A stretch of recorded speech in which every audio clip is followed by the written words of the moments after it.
में lookup formula का उपयोग करना। लुकअप फॉर्मूला की मदद से आप एक्सेल शीट में किसी भी बड़े डेटाबेस में से एक पर्टिकुलर वैल्यू सर्च कर सकते हैं, मतलब ढूंढ सकते हैं। मैं एग्जाम्पल के लिए एक छोटा सा डेटाबेस बना देती हूँ जिसकी मदद से आपको लुकअप फॉर्मूला समझाया जा सके। ये देखिए, मैंने एक छोटा सा डेटाबेस क्रिएट कर लिया है। इसमें पहला एट्रीब्यूट है नेम, दूसरा है सैलरी और तीसरा है सिटी। लुकअप फॉर्मूला का यूज करने के लिए हमें सबसे पहले जो हमारा डेटाबेस है उसे असेंडिंग या डिसेंडिंग ऑर्डर में अरेंज करना होगा। उसके लिए हमें पूरा डेटाबेस सिलेक्ट करना होगा। अभी ये तो हमारे पास बहुत छोटा सा डेटाबेस है। मान लीजिए अगर आपके पास बहुत बड़ा डेटाबेस हो, मतलब 100 या उससे अधिक वैल्यू का डेटाबेस हो, तो उसे सिलेक्ट कैसे करें मैं आपको बताती हूँ। पहली रो में तो हमारी हेडिंग है, वो रो छोड़कर उसके नीचे का जो सेल है आप उस पर क्लिक कर लें। ये देखिए, मैंने क्लिक किया तो चिराग वाला टैब जो है वो सिलेक्ट हो गया है। उसके बाद जो हमारा आखिरी सेल है, जहाँ तक आपको डेटाबेस सिलेक्ट करना हो, यहाँ पे जो हमारा आखिरी डेटाबेस का सेल है वो है मैसूर। उसे क्लिक करने से पहले आप शिफ्ट की दबा लें और उस पर क्लिक कर दें। ये देखिए, ऐसा करने से जो हमारा पूरा डेटाबेस है वो सिलेक्ट हो गया है। डेटाबेस सिलेक्ट करने के बाद राइट साइड में ऊपर आप सॉर्ट एंड फिल्टर का ऑप्शन देख रहे होंगे, उसे क्लिक कर लें। क्लिक करने पर जो पहला सब ऑप्शन है वो है सॉर्ट A to Z। इसे क्लिक करने पर जो हमारा सिलेक्टेड डेटाबेस है A to Z के फॉर्म में अरेंज हो जाएगा। ये देखिए, हमने उस पर क्लिक किया तो हमारा डेटाबेस जो है A से लेकर असेंडिंग ऑर्डर में अरेंज हो गया है। हमने डेटाबेस अरेंज किया। अब उसके बाद हम फॉर्मूला का यूज देखते हैं। उसके लिए पहले जो आपके डेटाबेस की हेडिंग्स हैं उन्हें सिलेक्ट करके दूसरे सेल में कॉपी कर लें। ये देखिए, मैंने हेडिंग्स कॉपी करके यहाँ पे पेस्ट कर ली हैं। अब मान लीजिए हमें इस डेटाबेस में से मीनल नाम के पर्सन का डेटाबेस सर्च करना है, तो हमें यहाँ पे नेम के नीचे मीनल टाइप करना होगा। अब हमें डेटाबेस में से मीनल नाम के पर्सन की सैलरी सर्च करनी है, तो उसके लिए हम लुकअप फॉर्मूला लगाते हैं, इज इक्वल्स टू लुकअप। अब देखिए, मैंने केवल LOO टाइप किया है और एक्सेल शीट ने मुझे यहाँ पे लुकअप शो कर दिया।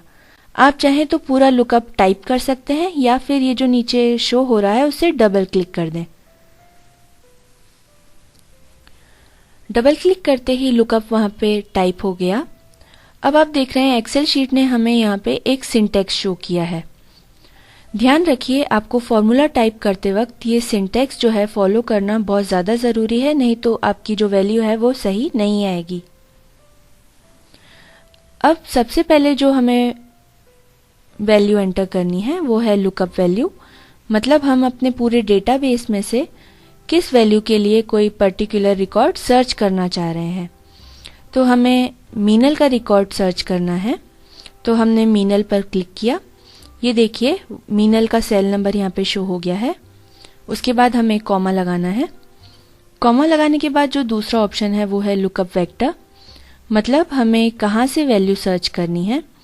तो हमें हमारे इस पूरे डेटाबेस में से वैल्यू सर्च करनी है, इसलिए हमें इसे सिलेक्ट करना होगा।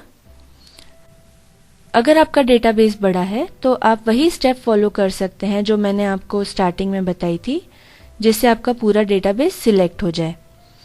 अभी हमने जो डेटाबेस सिलेक्ट किया है, देखिए उसकी रेंज यहाँ पे शो हो रही है। उसके बाद हमें दोबारा कॉमा लगाना है।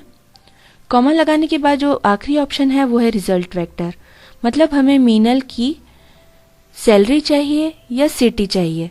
तो हमें उसकी सैलरी चाहिए, इसलिए हम सैलरी के नीचे जितना भी डेटा है वो सिलेक्ट करते हैं। ये हमने सिलेक्ट किया। आप चाहें तो सिलेक्ट करने के लिए पहले सेल पे क्लिक करके आखिरी सेल पे जाकर शिफ्ट दबा के क्लिक कर सकते हैं, इससे आपका पूरा डेटा सिलेक्ट हो जाएगा। ये देखिए, सैलरी के नीचे का जितना भी डेटा था उसकी रेंज यहाँ पर आ चुकी है। इतना करने के बाद हमें एंटर प्रेस करना है।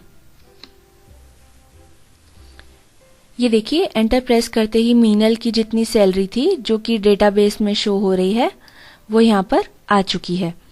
वैसे ही हम मीनल की सिटी भी सर्च करते हैं, इज इक्वल्स टू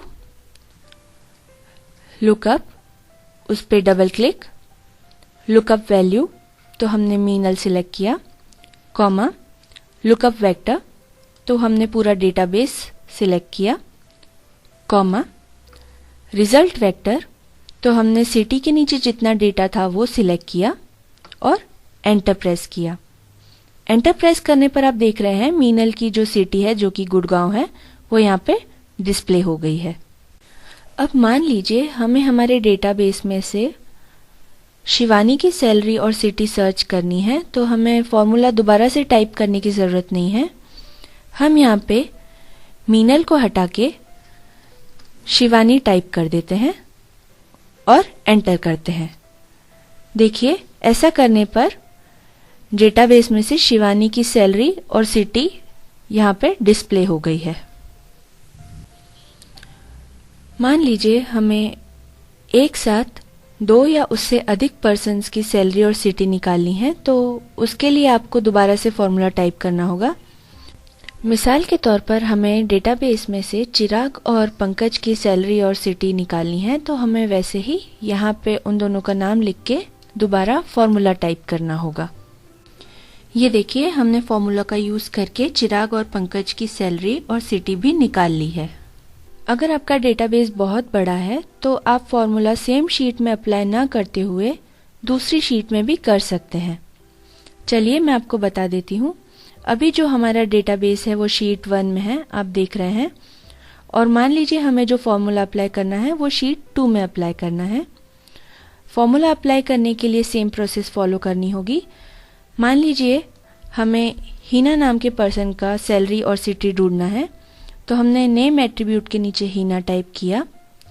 सैलरी में जाकर हम दोबारा फॉर्मूला टाइप करते हैं, is equals to lookup, double click, lookup value हमने हीना सिलेक्ट किया, कॉमा लगाया।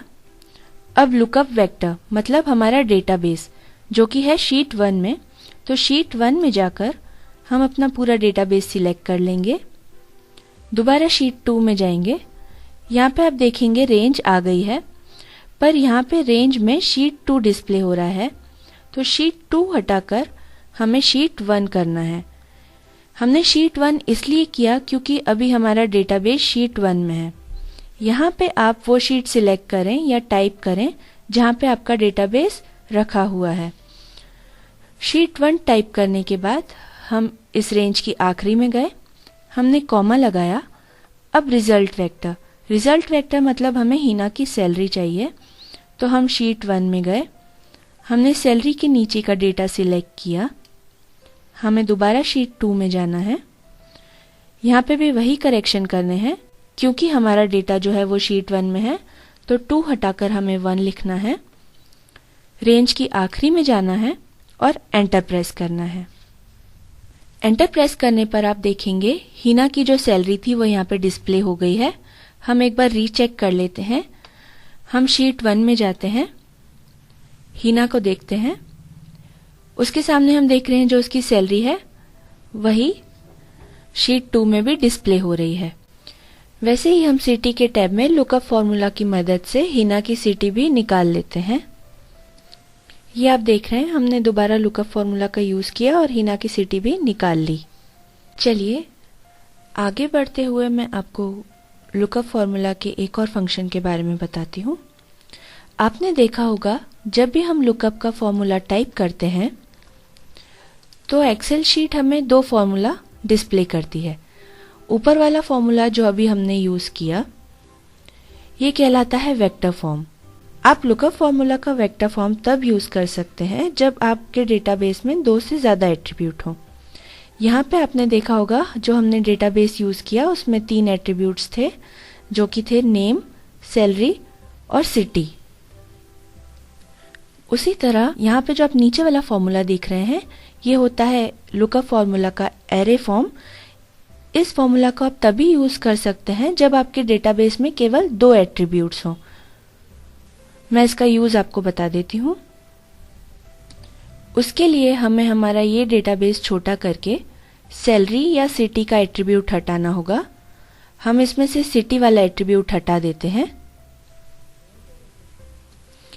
ये देखिए, हमने सिटी वाला एट्रीब्यूट हटा दिया। अब लुकअप फॉर्मूला का एरे फॉर्म यूज करने के लिए हमें वैसे ही हमारे डेटाबेस की हेडिंग कॉपी करके एक दूसरे सेल में पेस्ट करनी है। अगर हमें हमारे डेटाबेस में से मधुर नाम के पर्सन की सैलरी सर्च करनी है तो यहाँ पे नेम एट्रीब्यूट के नीचे हम मधुर टाइप करेंगे। वैसे ही सैलरी के नीचे हम लुकअप फॉर्मूला लगाते हैं, इज इक्वल्स टू लुकअप, जो यहाँ पे शो हो रहा है उस पर डबल क्लिक करें। अब आप देख रहे हैं जो पहला ऑप्शन है वो है लुकअप वैल्यू, मतलब हमें डेटाबेस में से किस वैल्यू के लिए रिकॉर्ड सर्च करना है। हम मधुर पे क्लिक करते हैं, यहाँ पे सेल रेंज आ गई, हम कॉमा लगाते हैं। अब जो दूसरा ऑप्शन है वो है एरे, मतलब हमें मधुर के लिए कहाँ से वैल्यू सर्च करनी है।